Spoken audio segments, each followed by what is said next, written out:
Hello friends, मैं हूं आपका दोस्त पवन मिश्रा।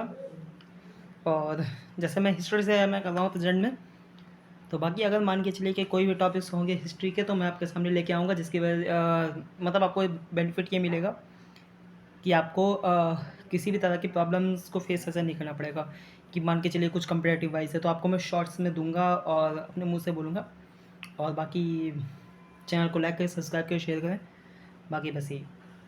तो हिस्ट्री का अगर कॉन्सेप्ट की बात आती है तो हम लोग जैसे जानते ही है कि भारत का इतिहास उपमहाद्वीप तक फैला है। ये उत्तर भारत से लेकर दक्षिण में समुद्र में फैला ये उपमहाद्वीप, जिसे भारतवर्ष के नाम से जाना जाता है। इसे हम भारतवर्ष के नाम से जानते हैं, जिसे मान के चलिए भारतवर्ष, इसको कहा जाता है भारत का देश। भारतवर्ष को भारत का देश कहा जाता है। और हमारे यहाँ जो यूनानी आर्ट है उसको, मतलब उन्होंने, यूनानियों ने यहाँ पे भारत को इंडिया, और मध्यकालीन जो मुसलमान थे उन्होंने भारत को क्या कहा था, हिंद अथवा हिंदुस्तान के नाम से विख्यात किया था। इसके बाद ये हुआ कि भारत के इतिहास को 3 भागों में बांट दिया गया। जैसे हमारे यहाँ चीज़ें चलती हैं तो everything is divided any category, मतलब कुछ तरह की कैटेगरी में डिवाइड कर दिया। ऐसा जैसे 3 कैटेगरी में डिवाइड किया गया है। एक हमारा प्राचीन भारत, दूसरा मध्यकालीन भारत, और तीसरा है आधुनिक भारत। प्राचीन भारत की अगर हम बात करें तो प्राचीन भारत की जो जानकारी होते हैं 4 चीज़ों से हमारी प्राप्त होती है। 4 चीज़ें, जैसे एक हमारा धर्म ग्रंथ हो गया, धर्म ग्रंथ। फिर हो गया ऐतिहासिक ग्रंथ। उसके बाद होता है विदेशियों का विवरण। फिर होता है पुरातत्व संबंधी साक्ष्य। पुरातत्व का मतलब जैसे जो पुरानी चीज़ें होती हैं। अब अगर जैसे बात की जाए कि ऐतिहासिक ग्रंथ से मिलने वाली जानकारी, हर चीज़ से कोई ना कोई हमें नॉलेज मिलती है एग्जैक्ट। तो प्राचीन इतिहास से हमें जैसे जानकारी क्या क्या मिलती है, जैसे धर्मग्रंथ सबसे जो प्राचीन है वो माना जाता है उसे वेद सबसे सब प्राचीन ग्रंथ है। इसके जो बनाने वाले हैं इसे महर्षि कृष्ण द्वैपायन वेद व्यास को इसका माना जाता है कि जिसे कहते हैं वेद जो होता है वसुधैव कुटुंबकम का उपदेश हमेशा देता है। भारतीय परंपरा को, वेदों को नित्य औपनिषद मानती है, एक तरीके से नित्य तथा औपनिषद मानती है। इसके भी वेद अगर बात की जाए तो वेद हमारे 4 हैं। 4 वेद माने जाते हैं। इन वेदों में, चारों वेदों को एक नाम संहिता दिया गया है। 4 वेद कौन कौन से हैं?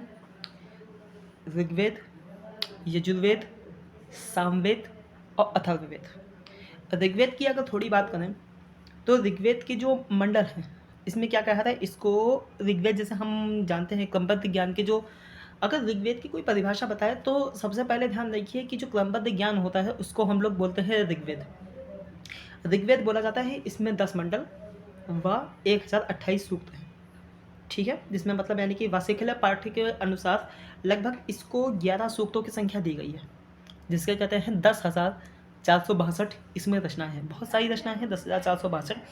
इस वेद के जो पढ़ने वाले जो ऋषि होते हैं उनको बोलते हैं होत्र। इनको होत्र कहा जाता है कि एक, जैसे मान के चलिए कि ऋषि जो पढ़ते हैं, जैसे मान के चलिए हमारे टीचर्स पढ़ाते हैं कुछ भी XYZ, तो इनके ऋषियों को होत्र कहा जाता है। जैसे मान के चलिए इस वेद से राजनीतिक ज़्यादातर राजनीतिक चीज़ों की और इतिहास के बारे में थोड़ी सी जानकारी मिलती है, से इसमें कहा जाए। ऋग्वेद के लगभग जो तीसरे मंडल में देवता जो सूर्य देवता है उसमें सावित्री को समर्पित जो है गायत्री मंत्र है वो किया गया है। किस वेद में? तीसरे मंडल में सूर्य देवता को। इसके 9वें मंडल में देवता हैं सोम।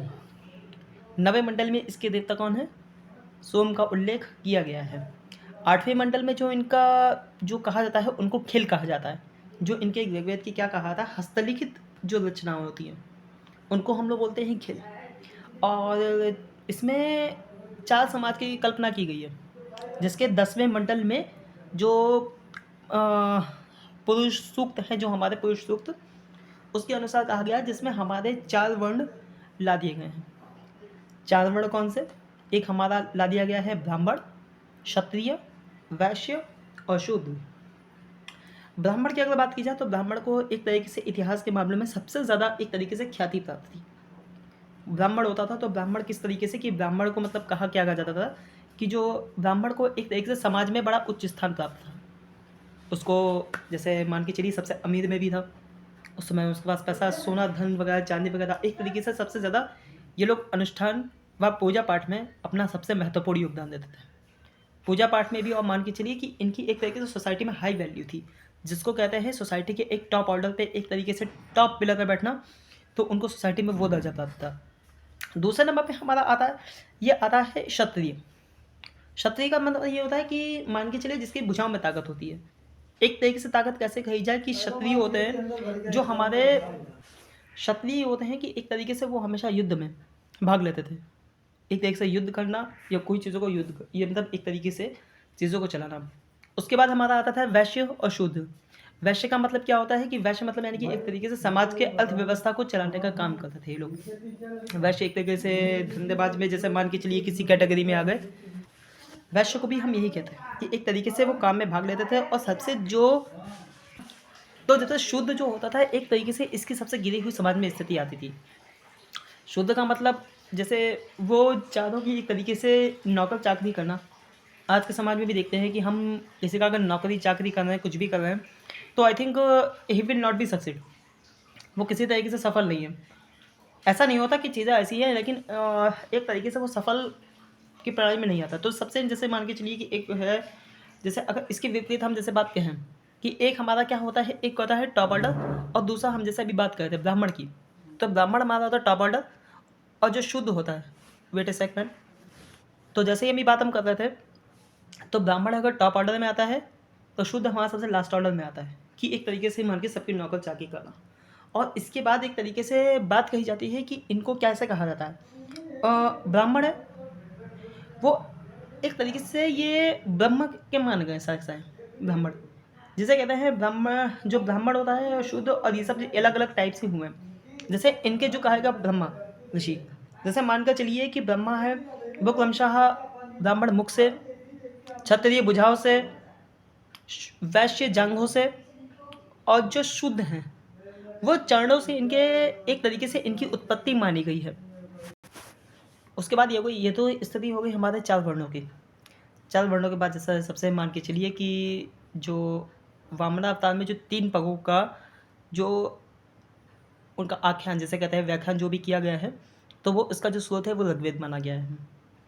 ऋग्वेद में इंद्र के लिए 250 तथा अग्नि के लिए 200 ऋचाओं की रचना की गई है।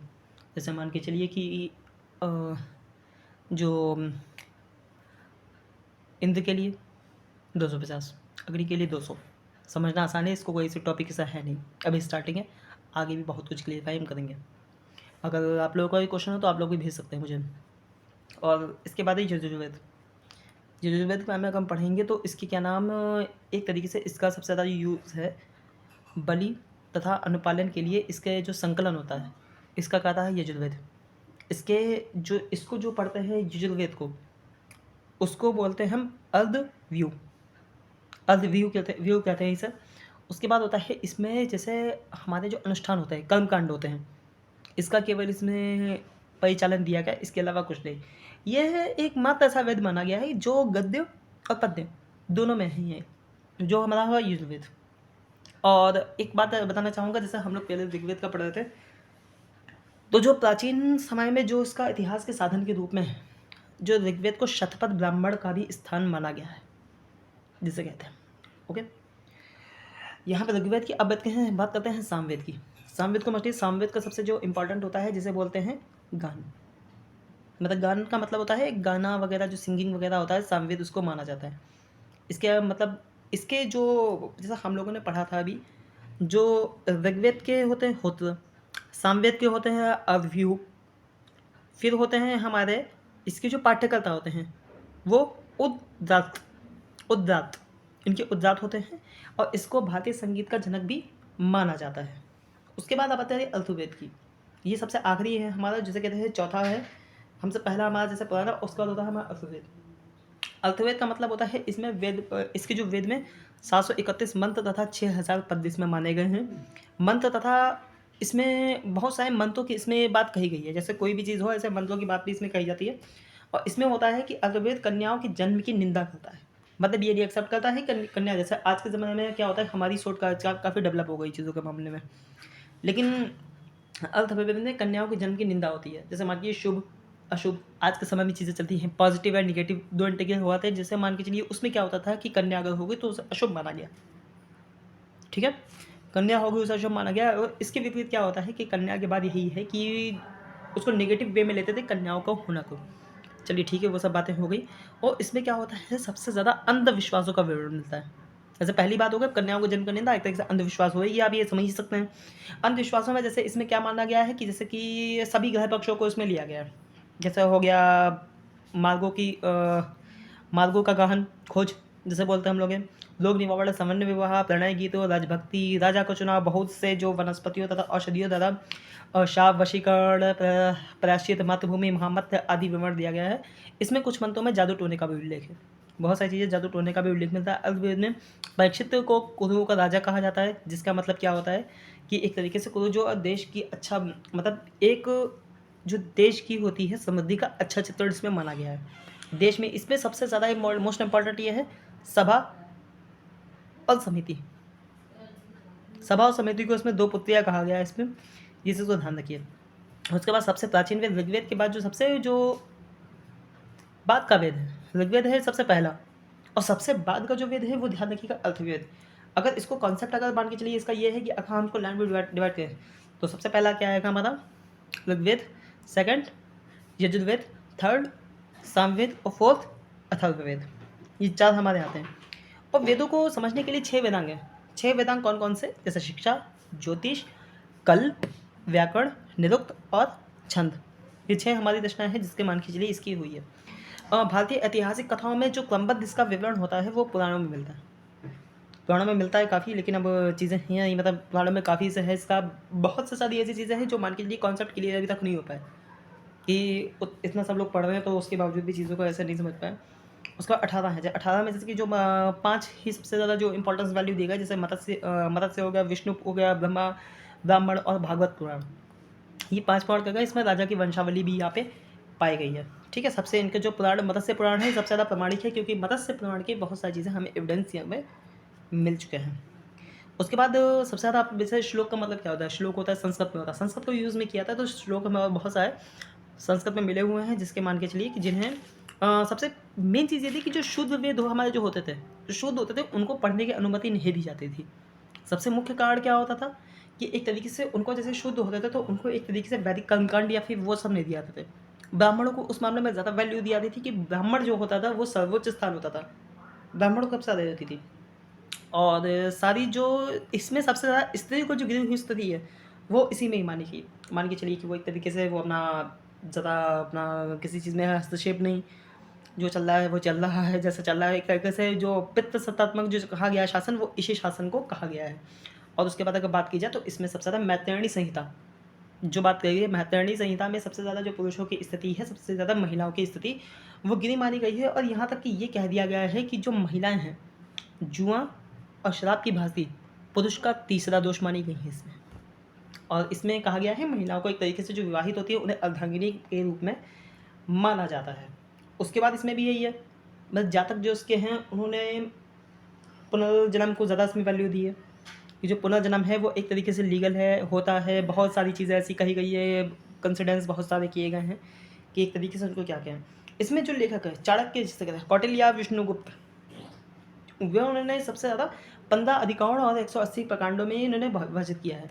इन्होंने मौर्यकालीन इतिहास की इसमें जानकारी प्राप्त होती है। मौर्यकालीन इतिहास चंद्रगुप्त मौर्य का जितना भी है, जो चंद्रगुप्त मौर्य के जो चाणक्य उनके जो थे, जो उनके मेन गुरु थे चंद्रगुप्त मौर्य के, जिसके पे शायद आपने ये नाटक भी देखा होगा आपने कि जो चंद्रगुप्त मौर्य थे तो एक तरीके से वो क्या करते थे हमेशा कि वो अपना चाणक्य के लिए वो कुछ भी अपना कर डालते थे, याद रखिए बहुत सारी चीज़ें छोड़ देते, बहुत सारे ऐसे ऐसे जो मतलब एक तरीके से चीज़ों को बढ़ाना होता था, आगे करना होता था। और इसमें साहित्य जो ग्रंथ है एक तरीके से सबसे ज़्यादा जो इम्पोर्टेंस दी गई है तो है इसका नाम है, जो रचित पुस्तक है वो है राज तरंगड़ी, जिसका संबंध होता है कश्मीर का इतिहास से। कश्मीर के इतिहास के वर्णन इसमें मिलता है, काफ़ी इस पर जानकारी दी गई है। अष्टाध्यायी हैं इनके क्या नाम, इसमें संस्कृत के लेखक है, जिसके संस्कृत की है जिसके लेखक है पाणिनि। संस्कृत भाषा की व्याकरण की प्रथम पुस्तक मानी गई है अष्टाध्यायी। उसके बाद ये कही गई इसमें मौर्य के इतिहास तथा जो इसके जो मौर्य युग की जानकारी इसमें प्राप्त होती है। कात्यायन की एक गार्ग्य संहिता इसमें ज्योतिष ग्रंथ है, गार्ग्य संहिता। फिर भी इसमें भारत के होने पे यवन आक्रमण का उल्लेख मिलता है और उसके बाद है यहाँ पे पतंजलि, पुष्यमित्र, शुंग जो पुरोहित थे, इनके महाभाष्य शुंगों के इतिहास का पता चलता है। तो वह यही है कि पतंजलि, पुष्यमित्र, शुंग जो पुरोहित हुआ करते थे, तो इनके मतलब यानी कि एक तरीके से इनकी भी जो एक्सपेरिमेंट है महाभाष्य से शुंगों के इतिहास का पता चलता है। शुंग हमारे इतिहास मतलब यानी कि एक तरीके से आए हैं, जिसको हम कॉन्सेप्ट में आगे पढ़ेंगे। और बाकी टारगेट है सिलेबस 10 डेज में कवर करने का। तो थैंक यू सबको थैंक यू, सबको राम राम, जय श्री राम।